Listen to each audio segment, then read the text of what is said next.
వృషభ రాశి వారికి ఈ వారం చాలా అనుకూలంగా ఉంది. ఉద్యోగంలోనూ వ్యాపారంలోనూ మంచి సానుకూలత ఉంటుంది. అయితే ఖర్చుల విషయంలో మటుకు చాలా జాగ్రత్తగా ఉండాలి. ₹1కి ₹2 ఖర్చు అవుతుంది. అయితే ధనం కూడా అలాగే వస్తుంది. శుభకార్యాలు నిర్వర్తించగలుగుతారు. వివాహం కాని వారికి మంచి సంబంధం కుదురుతుంది. వ్యాపారంలోనూ ఉద్యోగంలోనూ మంచి ప్రమోషన్ కానీ లేదా లాభాలు కానీ వచ్చే అవకాశాలు గోచరిస్తుంది. అయితే ప్రతి విషయాన్ని అన్నీ మనకే తెలిసిన కాకుండా పక్క వాళ్ళు చెప్పేది విని ముందుకు వెళ్ళడం చెప్పదగినది. మీరు తీసుకున్న నిర్ణయాలు అందరికీ బాగుంటాయి, కానీ ఒక్కొక్కసారి కొంతమందికి నచ్చకపోవచ్చు, లేదా మన నిర్ణయం మనం తప్పు అయి ఉండొచ్చు. ఏదైనా సరే నిర్ణయాల విషయంలో మటుకి 1-10 సార్లు ఆలోచించి ముందుకు వెళ్ళాలి. ద్వితీయ పంచమాధిపతి అయిన బుధుడు వ్యయంలో ఉన్నారు. చతుర్థాధిపతి అయిన రవి వ్యయంలో ఉన్నారు.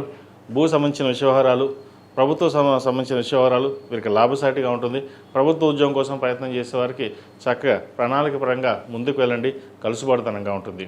అదేవిధంగా సహోదరి మధ్య కావచ్చు, లేదా బంధువర్గంలో కావచ్చు, చిన్న మాట పట్టింపులు విభేదాలు ఉండే అవకాశం ఉంది.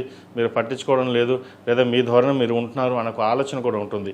ఇటువంటివి పక్కన పెట్టి మనం బాగుండాలి, మన కుటుంబం బాగుండాలి, ఏదైనా కుటుంబం కోసమే కష్టపడుతున్నాను అనే భావంతో ముందుకు వెళ్ళండి. ఎవరు ఎన్ని రకాలుగా ఏ మాట్లాడినా సరే పక్కన పెట్టి మీ పని మీరు చేసుకోవడం చెప్పదగినది.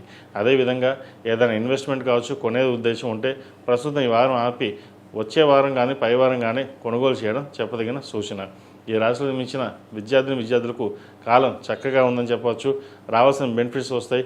పరీక్షా సమయం కాబట్టి చక్కగా పరీక్షల మీద దృష్టి సారించి ముందు జాగ్రత్త పరంగా తీసుకున్నట్లయితే మంచి ఫలితాలు సంప్రాప్తిస్తాయి. ఈ రాశిలో జన్మించిన స్త్రీలకు వృత్తి ఉద్యోగాల పరంగా, వ్యాపార పరంగా చాలా వరకు అనుకూలంగా ఉంటుంది. చేసే పనిలో కష్టం కనిపిస్తుంది. అయితే కష్టం తగిన ప్రతిఫలం తక్కువగా కనిపిస్తున్న భావన ఎక్కువగా ఉంటుంది. అవన్నీ పక్కన పెట్టి మీరు చేయాల్సిన పని అయితే మీరు చేయండి. ఆ క్రెడిట్స్ అన్నీ మీకు లభిస్తాయి. ఒక్కొక్కసారి ముందుగా లభిస్తుంది, ఒకసారి తర్వాత లభిస్తుంది. కానీ మీరు ఎంతవరకు చేస్తున్నారనేది అందరికీ తెలుసు, కానీ ఎవరు పైకి చెప్పరు. మీ పని మీరు చేసుకోవడం చెప్పదగినది. ఆరోగ్యరీత్యా చిన్న ఇబ్బందులు ఉంటాయి. ముఖ్యంగా స్టమక్ సంబంధించి, యూట్రస్ సంబంధించింది, స్కిన్కి సంబంధించిన ఇష్యూస్ ఉండే అవకాశం గోచరిస్తుంది. వాటి విషయంలో జాగ్రత్త వహించాలి. తగిన సమయానికి ఆహారం, నిద్ర తప్పనిసరిగా తీసుకోవాలి. వివాహం కోసం ప్రయత్నం చేస్తున్న వారికి వివాహ ప్రయత్నాల పరంగా సానుకూలంగా ఉంటుంది. అదేవిధంగా విదేశాలకు వెళ్ళాలనుకునే వారికి వీసా విషయంలో కొంచెం ఆలస్యం అయ్యే అవకాశం గోచరిస్తుంది.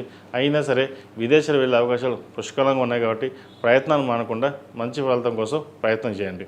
ఈ రాశివారు ఓం నమస్తే ఒత్తులతోటి సోమవారం నాడు, అదేవిధంగా గురువారం నాడు బ్లూ ఒత్తులతోటి దక్షిణామూర్తికి దీపారాధన చేయండి.